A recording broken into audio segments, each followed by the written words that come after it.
అమ్మ ఇక్కడ ఒకటమ్మా, అల్లరికి హుషారుకి చలాకితనానికి చిలిపితనానికి ఆ తేడా తెలుసుకుని చెప్పమ్మా. అల్లరంటే ఇప్పుడు నా ఇమేజ్ ఏమైపోద్ది, అల్లరంటే అల్లరుడు అని, నేనేమో చాలా రావుడు మంచి బాలుడు అనేలాగా నా ఇమేజ్ ఇది. నేను అలాగే చెప్తుండేవాడిని. నా ఉద్దేశం అదే. నేనేమో అల్లరే నన్నే అంటే చలాకితనం అమ్మ అల్లరు అనుకుంటే. లేదండి, ఎక్కువ హుషారు కానీ చాలా బాగుండేవాడు అబ్బాయి. ఇంట్లో పనులన్నీ మీకు సాయంగా ఉంటారు? అవునండి, వాడే చేసేవాడు. అది ఇంట్లో ఎవరు ముట్టుకునేవాడు కాదు, మా నాగబాబు అస్సలు ముట్టుకునేవాడు కాదు. అన్నిటికీ నాకు ఆయన సహాయం పాపం. నాన్న ఆయన ఉద్యోగం వెళ్ళిపోయారు. నేను పాక్కుంటూ అలాగా వెళుతూ వెళ్ళిపోయాను, నాకు తెలియదు. తర్వాత అమ్మ చెప్తుంటే లేటుగా మాత్రం కొన్ని కమ్మర కోలు ఉంది నాది. ఒక అది పెట్టి అది వెళ్ళి కూర్చోతా ఏడుస్తాను రోడ్డు మీద. వెళ్ళేసరికి వాడు 3 years.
వీరి డే 2 పూట్ల ఉండాలండి. మరి నాగబాబు పాపం ఏముంది, తిన్నట్టు ఇష్టం. మరి అన్ని రకాలుగా నాన్న కోసం చేసి పెడుతుంటే మరి తను ఇష్టపడక ఆ తర్వాత లేకపోతే కోపడగా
అక్క చెల్లెళ్ళకి ఇచ్చిన సలహా ఏంటి?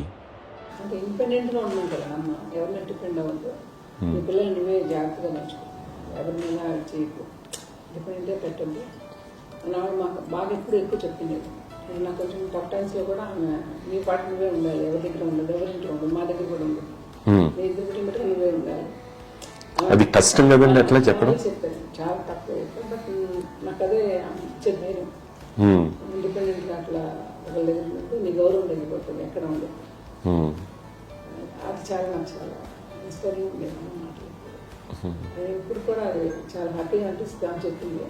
అంతే కదా, మనకి ఏదైనా రోగాలు వస్తే విషయాస్త్రంలో మనమే.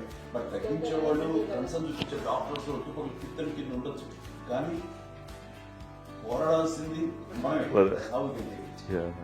నాకు సార్ కొంచెం ఒక డిప్రెస్డ్ ఇదేదో వస్తాయి ఫేజ్ ఒకటి.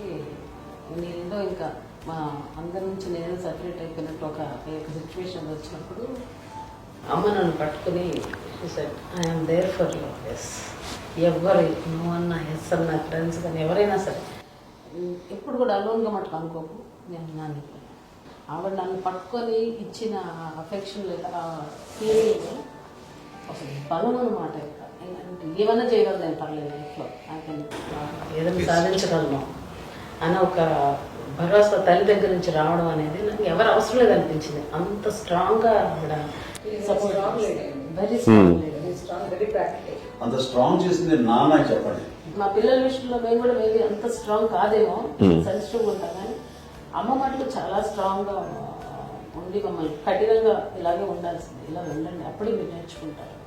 ఇక్కడ అమ్మ పాజిటివ్నెస్ గురించి మీకు మాట చెప్పాలి. అంటే తన బిడ్డలకే కాదు, ఈ రోజున మా రెండో పాప శ్రీజ కూడా తనకి లైఫ్ చిన్న ఎస్ఎంఎస్ వచ్చింది. ఆ టైంలో కూడా తను ఏముందంటే అప్పుడు నాన్నమ్మ దగ్గరికి వెళ్ళాను, తను ఇచ్చిన భరోసా, తను ఇచ్చిన మాట వెళ్ళలేని ధైర్యం వచ్చింది నాతో. నాన్నమ్మ దగ్గర ఎప్పుడు కూర్చోస్తాడు అప్పుడే పాజిటివ్ ఫీలింగ్ వస్తుందని నాతో షేర్ చేసుకుంటాను. తనకు మాదో చెప్తుంటే అనిపిస్తుంది కరెక్ట్. అమ్మ ఏం పర్లేదమ్మా, లైఫ్ అంటే ఒకరితోనే అయిపోదు, ఆ ఒక్కరి వల్ల వాళ్ళ ఇన్ఫ్లుయెన్స్ తోటో వాళ్ళు మన మీద నియంత్రించడం కానీ మన బాధల్ని వాళ్ళు చేయడం అవుతాం. జస్ట్ నువ్వు నీ గురించి నీ మనసులో ఏదనిపిస్తే నీ గుడ్ ఫీలింగ్ ఏది వస్తుందో ఆ ఫీలింగ్ ప్రకారం వెళ్ళిపోదు. అంటే ఆ జనరేషన్ పీపుల్ ఎక్స్పెక్ట్ చేయం అలాగే అలా కాదు. ధైర్యం ఉండి అందరికి ధైర్యం బాగా నూరుకొస్తారు. ఫాదర్ కూడా, మా నాన్నగారు కూడా అస్సలు ఎప్పుడు అనేవాడు, ఎప్పుడు మీరు పెట్టే చెయ్యి మీరు ఎప్పుడు పైన తప్ప తీసుకుని ఎలా ఉండకండి, చేతులు పెట్టుకొని అనే అట్లాంటివి చెప్తుండేవాళ్ళు. అందుకని మాకు ఇండివిజువాలిటీ మాకు బాగా ఎప్పుడు కూడా ఒకళ్ళని అడగడం అని, ఈవెన్ బ్రదర్స్ని అడగాలన్నా కూడా మాకు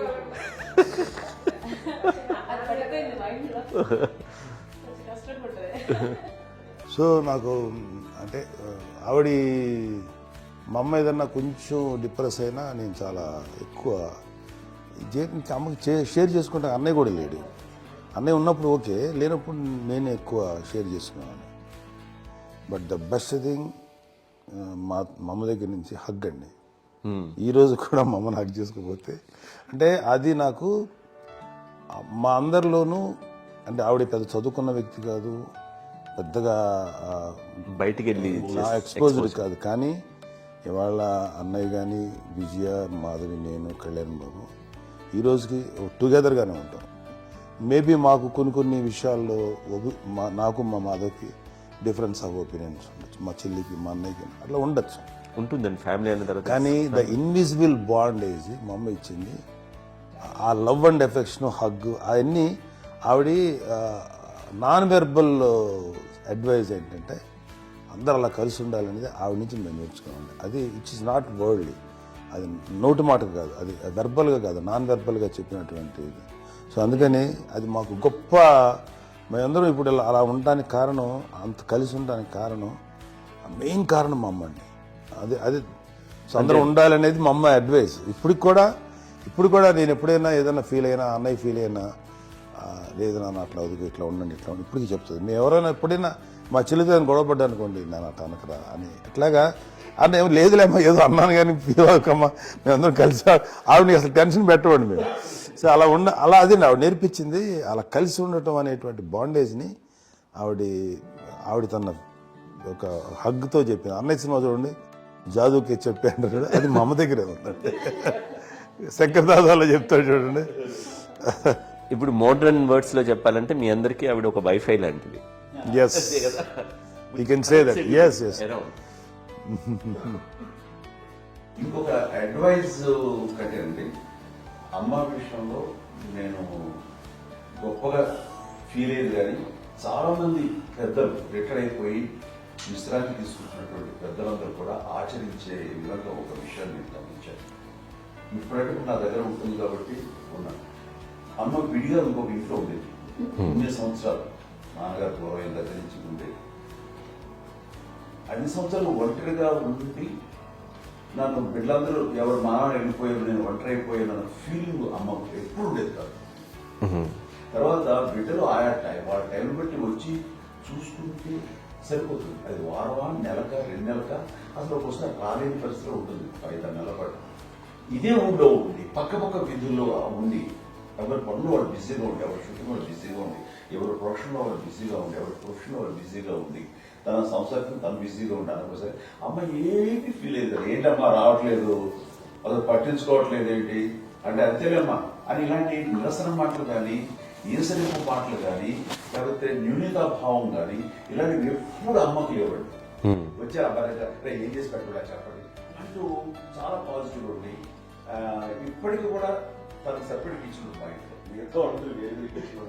ఎందుకంటే అమ్మకి మోస్ట్ స్ట్రెస్ బస్ వచ్చేసినా లేకపోతే ఏదో రిలీఫ్ ఏంటంటే తన కిచెన్ లో కూర్చొని వండి అందరికి పెట్టాం.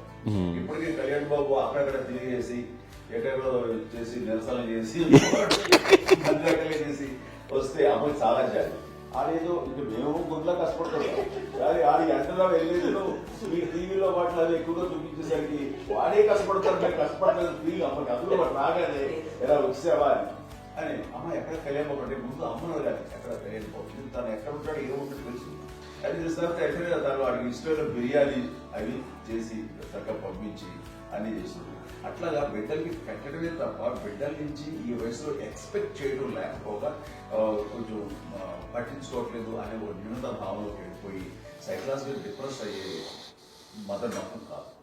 ఆ రకంగా మాకందరికీ భరోసా. మేము కూడా పెద్ద అయినా బిడ్డలు వాళ్ళ ప్రవృత్తి ఉద్యోగరీత్యా వాళ్ళు వృత్తిరీత్యా వాళ్ళు దూరం అయిపోయి మనల్ని చాలా కమ్యూనికేషన్ గ్యాప్ వచ్చినా సరే బిడ్డలు నాకు దూరం అయిపోయి పట్టించుకోవట్లేదు. ఇలాగే చూసావా వెళ్ళి ఎంత ఇదిగా వదిలేవాళ్ళు గురించి ఇప్పుడు ఏమైపోయాను అన్న ఇంత కించెం బాధపడలేదు వాళ్ళకి అంటూ నెగిటివ్ సైడ్ ఆలోచించే విధానం లేనే లేదు.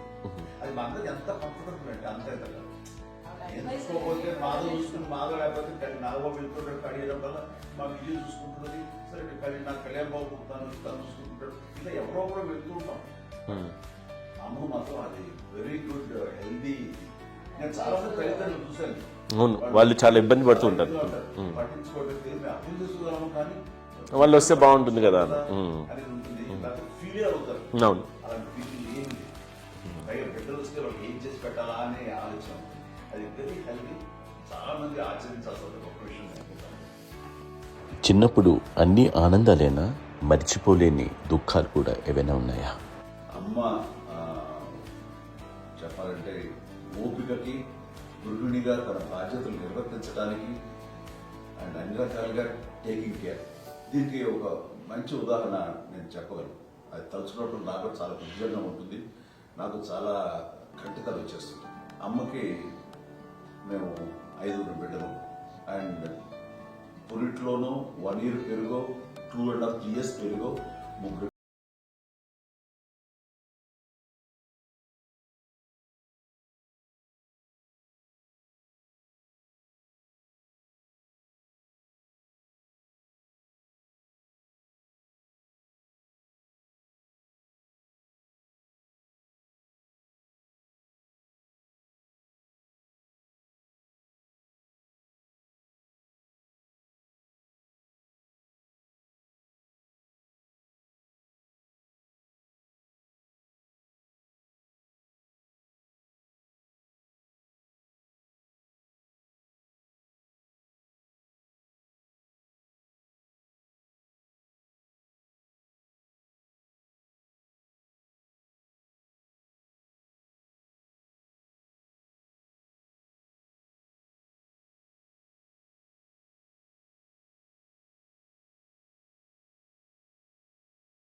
బ్యాడ్ న్యూస్ వినాల్సి వచ్చింది. తెల్లారికి కాన్షియస్ పోయింది.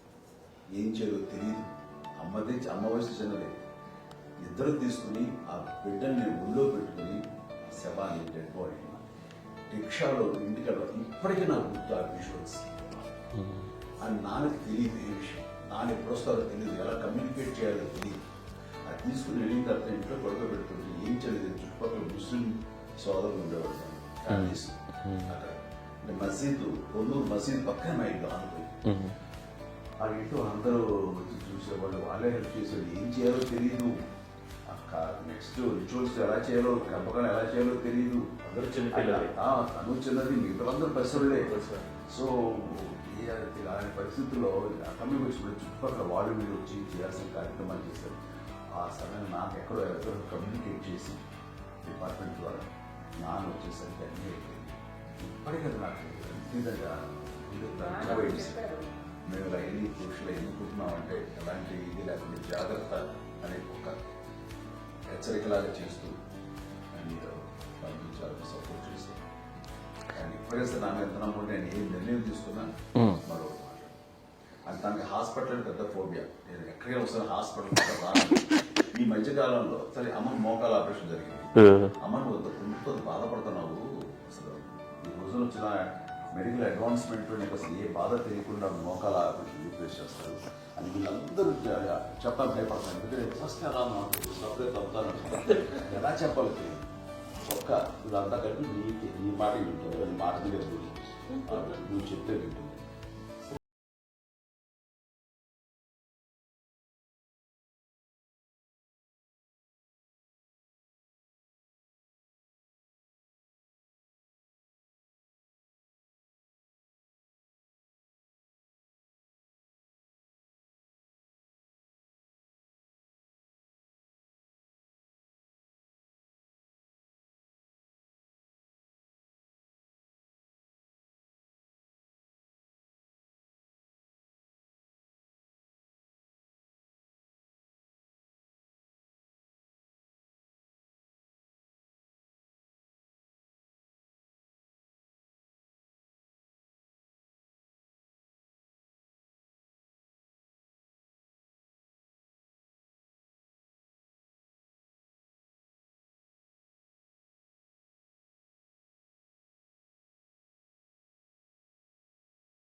కాదు అమ్మకి ఎప్పుడు ఏంటంటే ఒక ఇదే పని చేయడని అంతే. నిజంగా ఏ పని చేసేవాడిని కాదు.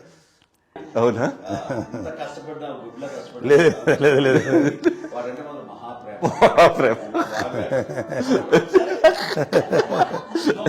నేను చూస్తున్నాను దగ్గర ముందు పెట్టినావు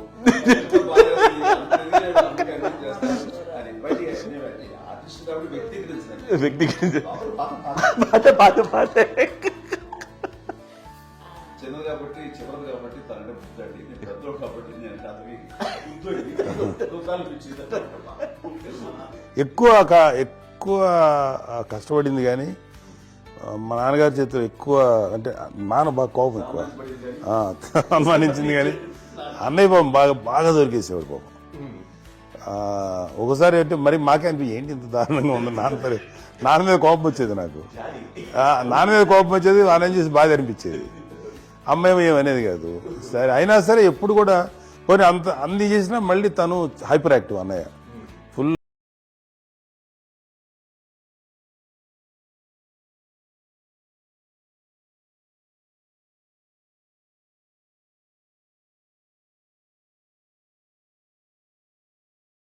ఆపోజిట్.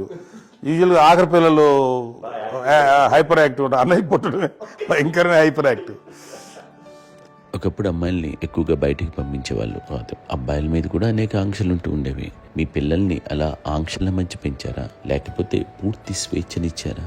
అంటే మాకు మా నాన్నగారు కానీ మా అమ్మగారు కానండి మాకన్నా చాలా బ్రాడ్ మైండ్ ఉన్న వ్యక్తులండి. ఎందుకంటే పిల్లలు ఎక్కడన్నా బయటకు వెళ్తే ఇప్పుడు మేమైతే భయపడిపోతాం.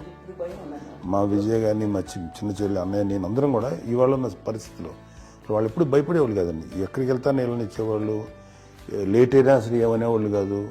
లేకపోతే ఏదైనా మోటార్ బైక్లు వేసుకున్నాం, లేకపోతే కారులో ఎట్లా పడితే ఎట్లయినా సరే ఏమనేవాళ్ళు కాదు. వాళ్ళు తెలియకుండానే మాకు ఒక ఫ్రీడమ్ ఇచ్చారండి.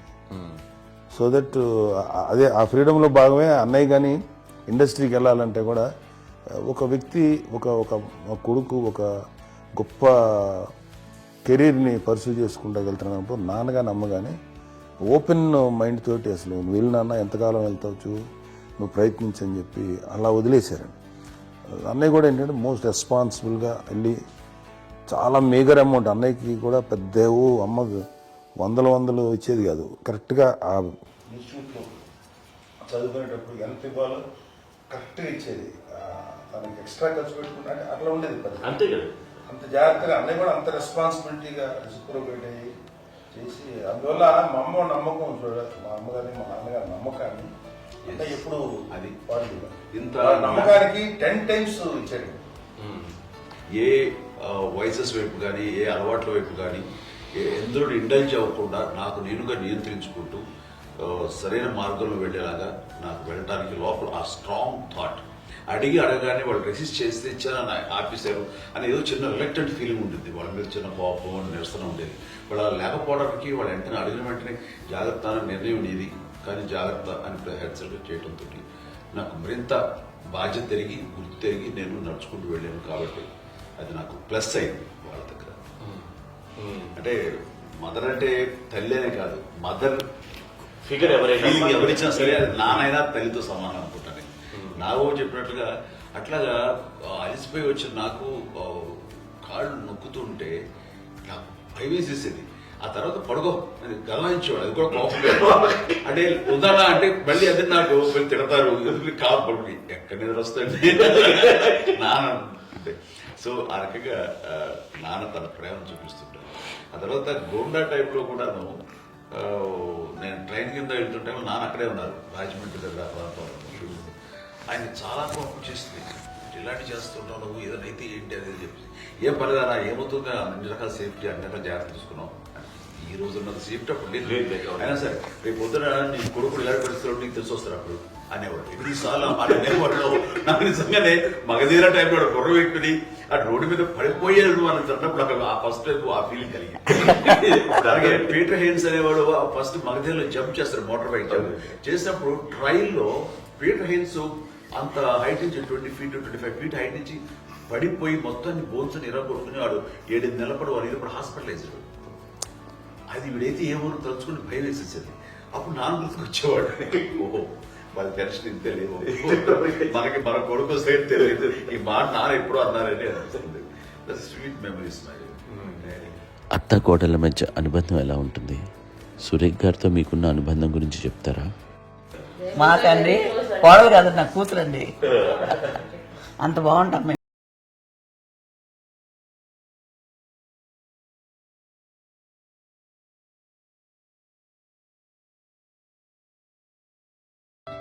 మీది ఒక అందమైన ఉమ్మడి కుటుంబం, అందరూ కలిసి ఉంటారు. ఇంత ఆనందంగా ఉండడానికి కారణం ఏంటి? దీనికి పునాది ఎవరే వేశారు? మా నాన్నగారి క్వాలిటీ నేను ఎగ్జాంపుల్ చెప్పగలను. అమ్మ వాళ్ళ ఇంట్లో పెద్దది, వాళ్ళ నాన్నగారు అంటే మా తాతయ్య గారు ప్రొహిబిషన్ డిపార్ట్మెంట్ లో సిఐగా ఎస్ఐగా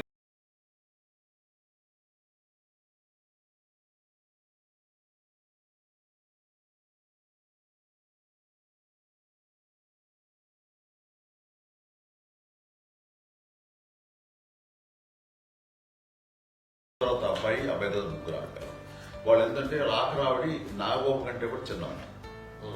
అది ఆ వయసు అంత చిన్నవాడు. అమ్మ మా పిన్నమ్మని నాకంటే చిన్నవాడు. అలాంటి పిన్నమ్మల్ని ఆయన వీళ్ళ నాగ చనిపోయిన తర్వాత తన ఫ్యామిలీ అంతగా నాన్న పెంచారు. నాన్న కూడా అరాపురా శాలరీ మీద బతికేదే తప్ప కూడా కాదు. సో తనకు మిగిలిన దాంట్లో మళ్ళీ ఆ ఫ్యామిలీని చూసుకోవడం, మా అమ్మమ్మను చూసుకోవడం, వాళ్ళ మంచి చెడు చూసుకోవడం. వాళ్ళకు ఇల్లు మాత్రం ఉంది మొగల్తూరులో. ఆ ఇంట్లో వాళ్ళు అద్దెకు వస్తే ఆ కొంచెం డబ్బు నానిచ్చే డబ్బు, అక్కడ పొలం కొనిచ్చారు, ఆ పొలం ఇచ్చే డబ్బుతోటి అంతా బాగా చూసుకోవాలి తన ఫ్యామిలీ లాగా. కాబట్టి నాన్న ఫస్ట్ సూత్రధారి, అమ్మ కూడా ఫ్యామిలీ బాండింగ్ టుగెదర్నెస్ అనేది స్ట్రాంగ్గా ఉండటానికి నాన్న ఏర్పాటు చేసినటువంటి బీజం. అది అమ్మ కంటిన్యూ చేస్తుంది. మేము ఇవన్నీ చూసి మేము నేర్చుకుని మేము టుగెదర్ అందునే we are very rich in terms of emotional bonding. ఇప్పటికీ ఎవరికి ఏ కష్టం వచ్చినా, ఎవరికి ఏది ఇబ్బంది వచ్చినా సరే మొత్తం అందరం గుమిగూడిపోతాం. ఏ లెవెల్గా వెళ్ళిపోయి మోర్ సపోర్ట్ చేస్తాం. అంటే వీ డోంట్ ఎక్స్పెక్ట్ ఇంకే అంతకుమించి ఏముంది. జస్ట్ ఒకరినొకరు భరోసా. అది మా ఫ్యామిలీ మేము వెరీ స్ట్రాంగ్ అని చెప్పాలి. పెద్దవాడు కాబట్టి అవకాశం నాకు వచ్చింది కాబట్టి అమ్మా, ఇది ఎప్పుడు ఎవరు కొన్ని విషయాలు నాగబాబు సపోర్ట్గా ఉంటాడు. నాగబాబు ఉండి వాడు ఉంటే భరోసా. అలాగే ఆడపిల్లలు మీ అందరిలోనూ అమ్మని ఎవరు ఎక్కువ జాగ్రత్తగా చూసుకుంటారు? ఎందుకంటే ఎగ్జాక్ట్లీ. మేము కూడా గమనించలేని సున్నితమైనటువంటి ఇష్యూస్ లైక్ హెల్త్ విషయం కానీ, అమ్మ మూడు కానీ, అన్నయ్య ఎంత క్యారీగా ఎంత బిజీ ఉన్నా ఒక అమ్మాయి అలాగే చాలా చిన్న చిన్న విషయాలు కూడా చాలా మెడికల్ ఇంట్రెస్ట్. అందుకని మాకు అన్నయ్య ఉన్నాడు, అన్నయ్య దగ్గర ఉన్న అమ్మ అంటే ఇంకా ఎక్కువ రిలాక్స్ అయ్యాను. అన్న దగ్గరికి వచ్చాక మేము అందరం చాలా కంఫర్ట్ అయిపోయాం. ఎప్పుడు ఎవరు కొన్ని విషయాలు నాగబాబు సపోర్ట్గా ఉంటాడు. నాగబాబు ఉండి వాడు ఉంటే భరోసా. అలాగే ఆడపిల్లలు ఇట్లా ఒకరు కాంప్లిమెంటింగ్ టు ఈచ్ అదర్ అండి. అవి ఒకరు కాదండి. అది వాళ్ళు అన్న చూపించే ప్రేమగా నేను చెప్పగలను కానీ, బట్ దీని అందరూ సూత్రధారి నాన్న తర్వాత అది అమ్మ మెయింటైన్ చేస్తారు. ఇప్పుడు అమ్మ నా ఇంట్లో ఉంది అంటే మనవలు వస్తారు, మనవరాలు వస్తారు, ఆడబిడ్డలు వస్తారు, వీళ్ళబిడ్డలు వస్తారు. ఇల్లు ఎప్పుడు కలకలాడతారు. అమ్మ అది మేమందరం ఆచరిస్తున్నాం పండగలకి, పబ్బాలకి. అది నిన్న మొన్న నాగబాబు వచ్చి చాలాసేపు కూర్చున్నాడు. నేను ఇంట్లో లేకపోయినా వచ్చి నాగబాబు కూర్చొని టైం స్పెండ్ చేసి వెళ్ళిపోతుంటాడు. అలాగే చెల్లెలు ఇద్దరు ఆల్మోస్ట్ ఎవ్రీడే మాధ వస్తుంటుంది, తను కూడా వస్తుంది. నిన్న సాయంత్రం కూడా వచ్చి ఉంటుంది. అమ్మా మధ్యాహ్నం వచ్చి కదా వచ్చి ఇక్కడే భోజనం చేసుకో అలా ఉంటుందండి. ఈ తరం వాళ్ళకి మీరు ఇచ్చే సలహా ఏంటి? కలిసి ఉంటే బాగుంటుందండి. పిల్లలు తల్లి కలిసి అక్క చెల్లెలు తమ్ముడు అందరూ కలిసి ఉంటుంది. అన్యోన్యం అంతా సంసారం నిలబడుతుంది. లేకపోతే ఏముందండి ఇక్కడ వెళ్ళిపోతారు, వెళ్ళిపోతే ఎక్కడే పడిపోవాలి అని తేడా. ప్రేమలు ఇప్పుడు లేవండి, తగ్గిపోయాయి.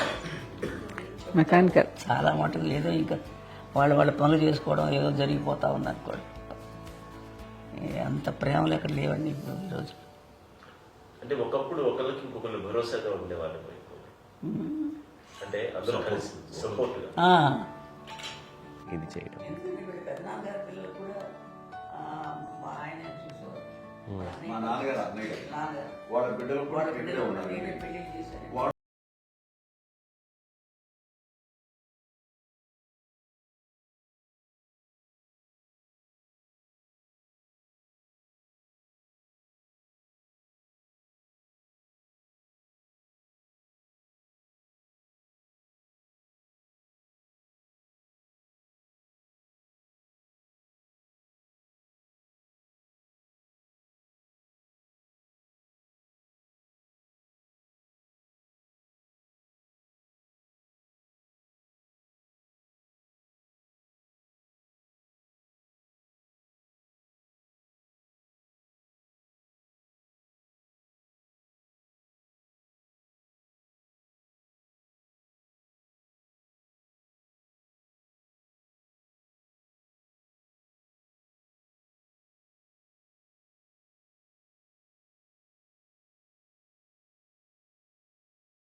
ఎన్ని ఆస్తులు వచ్చాయి ఫిజికల్ గా అనే దాని మీద కంటే కూడా ఇవి ఆస్తిగా తీసుకుంటూ దీన్ని విలువ ఎరిగి గుర్తెరిగి దాని ప్రభావం తెలుసుకుని అది కనుక మనం ఇచ్చిపుచ్చుకుంటే ఫ్యామిలీలో అంటే దాని మించిన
మా చెల్లెలు కూడా వస్తే నేను అనుకోవట్లేదు, సూర్య కూడా ఇబ్బంది ఉంటుందని నేను అనుకోవట్లేదు. అలాంటి గొప్పగా ఇది. అండ్ ఆ రకంగా వెళ్ళి చాలా గొప్ప జన్మం. అమ్మకి చిన్న మానసికంగా చిన్న ఏదో ఒక డిప్రెషన్ ఏదో వచ్చింది. ఏదో నాన్న గుర్తుకొచ్చో, నాన్న లేరనో, లేకపోతే వాళ్ళ అమ్మగారు కూడా అదే టైం చనిపోయారనో, తన దగ్గర ఉంటారు. ఏదో ఉన్నప్పుడు మేము అందరం సపోర్ట్గా ఉండి రామకున్నా నా దగ్గర ఉందిగా అని చెప్పేసి అప్పట్లో అమ్మ వేరే ఉన్నప్పుడు ఒకటే మాట అన్నాను, అమ్మ నీలాంటి గర్భం అంటే అంజనమదే గర్భం అని బయట ఎన్నోసార్లు నా ఫ్రెండ్స్ కానివ్వండి, బయట కానివ్వండి, కొన్ని సందర్భాల్లో మీటింగ్లో కానివ్వండి, స్పీచెస్లో కానీ అన్నవాళ్ళు ఎంతోమంది అన్నారు. వాళ్ళ మాట అంటే రీజన్ తెలుసా నీకు? కోటాను కోటల్లో ఎంతమంది తల్లులకు నీకు వచ్చిన అదృష్టం, నీకు లభించినటువంటి గౌరవం లభిస్తున్నాము.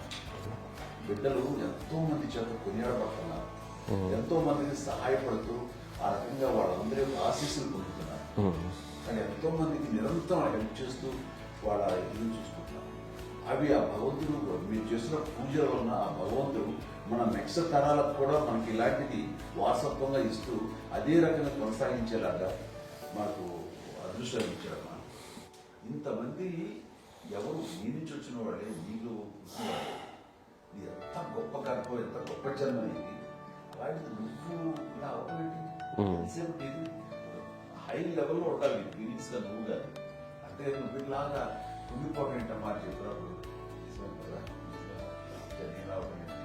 ఇది నీది కాదు, నాది కాదు, నువ్వు నమ్ముకున్న భగవంతుడు నీకు ఇచ్చింది అనుకుంటావు కదా. నువ్వు ఆ భగవంతుడి కృతజ్ఞత తీర్చుకోలేక ప్రతిరోజు ఆయన ధ్యానించు, ఆయన పూజలో ఉండు, నీకు ఆయన ధైర్యం ఇస్తాడు. అంతేగాని నువ్వు నెగిటివ్ సైడ్ ఆలోచించమ్మా. మా అందరికీ పాజిటివ్నెస్ ప్రివెంట్ చేసిన దానివి, ఇచ్చిన దానివి, అందించిన దానివి. అలాంటి నువ్వు నెగిటివ్ వైపు వెళ్ళిపోకూడదు అంటే అంతే. మళ్ళీ అటుపక్క ఎప్పుడు గెలలేదు. ఆంజనేయ స్వామి భక్తి ఆయనలో ప్రవేశపెట్టి చెప్పాలంటే ఆయనకి నేనే నేను నన్ను దేవుడు ఇంట్లో నేనే ఇంటర్వ్యూ చేశాను. నానంత ప్రగాఢంగా నమ్మి ఆయన దానివల్ల లబ్ధి పొందారు. ఆయన అందులో మమ్మల్ని మించిపోయే స్టేజ్కి వెళ్ళిపోయారు. ఆయనతోటి ఆంజనేయ స్వామితో ఇంటరాక్ట్ అవుతూ అట్లా ఆయన నన్ను అనుకుంటారు. ఆయన నానంటారు అంతా నా గురువు, నా పెద్ద కొడుకు పెద్దోడే. గురువు